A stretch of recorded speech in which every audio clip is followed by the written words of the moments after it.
So let's see here. What was this guy's apology? He said, "Can you read it? Because you have better girl voice." Yeah, I'll read it. So this is from Floyd. He submitted this on the WhatsApp. What up, Floyd? This is he threw it to us whether or not we think he should apologize. Okay. So, back in this is me reading as Floyd. Back in high school, I remember this one afternoon where a group of us were all walking to our cars after practice to go home.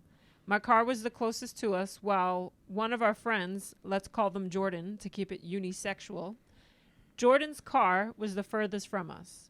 Jordan asked me for a ride so they didn't have to walk so far to their car, and I initially said sure.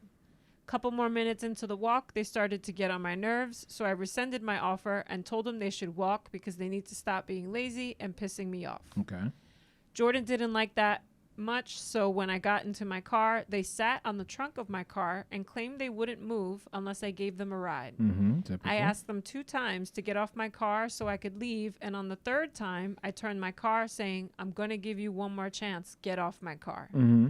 Jordan stayed right there. So I proceeded to back up and drive out about 10 to 15 miles through the lot past their car. 10 to 15 miles per hour through the lot to pass their car to make sure that they would have to walk further, and then I would go home. When Jordan decided to try and be smart by hopping off the car mid-motion with a book bag on their back, I just noticed that they were gone in my rearview mirror, looked out the window to seek them. To see them just face planted on the pavement. When I drove back around to ask if they were okay, our friends were already around them. Our friends were already taking them inside to make sure they were okay. I was told they were fine, but when I showed up to school the next day, mad people are coming up to me yelling, "I heard you ran over Jordan with your car." Yeah, that'll happen. I got called to the principal's office to get yelled at for making a joke out of a situation that was very close to being a hit and run. I was 100% on defense because I knew I hadn't said anything like that, and I did come back around to ask if they were okay in the first place. But admin just kept telling me it was lucky their mom didn't press charges since they were mildly concussed and didn't even remember it all happening. Okay. I can see where the apology was needed, but I felt like I was owed one by Jordan for getting on the trunk of someone else's car and not getting off when asked. You made me hurt you. Whoever started the rumor and the administration for just being accusatory towards me. Let me know what you think. I'm going to try to catch a live show. You know what? That's actually a pretty interesting scenario to put together. It got scary for a second because I'm like, wait a minute, is this my friend? Because I had a friend that actually ran me over with his car in high school the same kind of way. It was like, yo, give me a ride. And then they were like, yo, fuck you. And it was like sitting on the car. Yeah, so.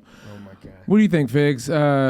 Should he apologize for that? Or? No, I don't think so. You gave the person a chance to get off the car. If you stay on the car and the car starts moving, if you don't hop off, what are you going to do? You're going to hang on, and then when you finally get off the car, something's going to happen. The car's moving. It's kind of like if someone is trying to forcefully enter your house and you have a gun and you say, if you keep trying to come in, I'm going to shoot you. And if they keep trying to come in, you get to shoot them. Yeah.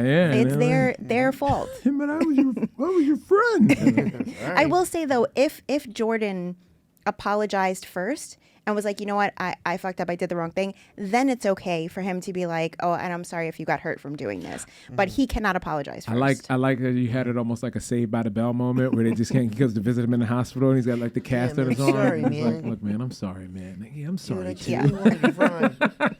Friends forever. As a kid that was constantly being blamed for shit in school because I was the problem child, I feel for him in the sense of the entire school ganging up on him, being like, you almost ran Jordan over. You almost hit them with the car. It's your fault. It's your fault. And no matter how much you try to fight it, you look like the bad guy because, I don't know, you did it before once or whatever. Right. Yeah, I remember a friend of mine. I don't think you should have to apologize. But it's weird because he got really, really hurt.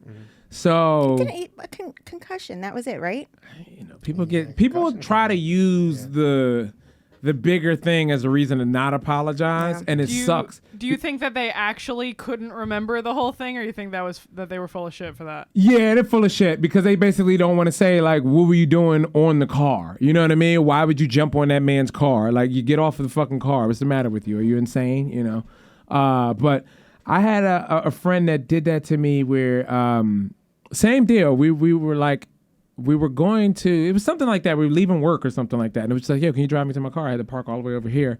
And he wouldn't. He had a girl in the car with him. So that's why he was also showing off and did the whole like, yo, get the fuck off the hood of my car. And it's like, bro, this is a hoopty. Like, this is a like, you paid $700 for this car. I was with you when you bought this piece of shit. Like, it's a piece of shit. Don't tell me I can't get on your stupid car because your fucking girl is in the thing. And he drove fast, and I had to like, you know, hang on to the thing, and then I fell off, and I remember like I fucked my wrist up so bad. You did kind of deserve that.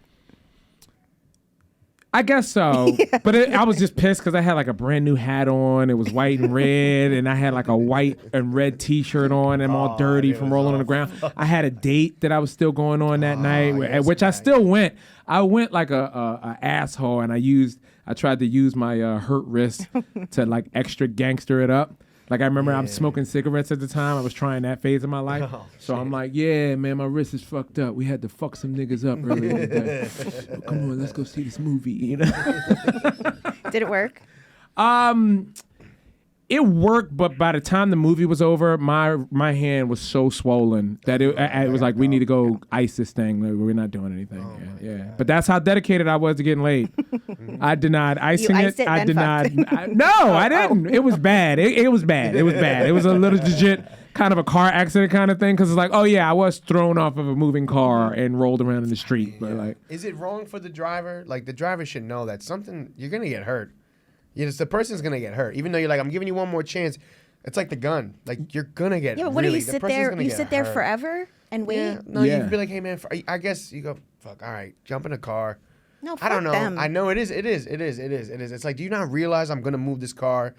You know, like I feel like you can use your words in some way more than just saying I'm giving you one more chance. It's like, I'm going to drive. How are you going to get off while I'm driving? Yeah. See, it's like weird to do it with someone that you know and care about too. I guess so. Because it's like, I have to see you again, and I'm going to see the aftermath of whatever this is. Yeah. When I see those videos of like couples fighting and one gets on the hood of the car and then and they just speed off, and you go like, okay, you guys are going to have to answer to this when you're back together. And this guy didn't do what your friend did. He, according to him, he was going slow. So he was just trying to like continue on with his life. And, you know, he wasn't trying to hurt them. He just wanted to continue on with his life and get them off his car. Okay. Devil's advocate. Okay. Because he drove past the car. It was like you already did the thing. No. You going that way, they're already there. No, because then they're going to win.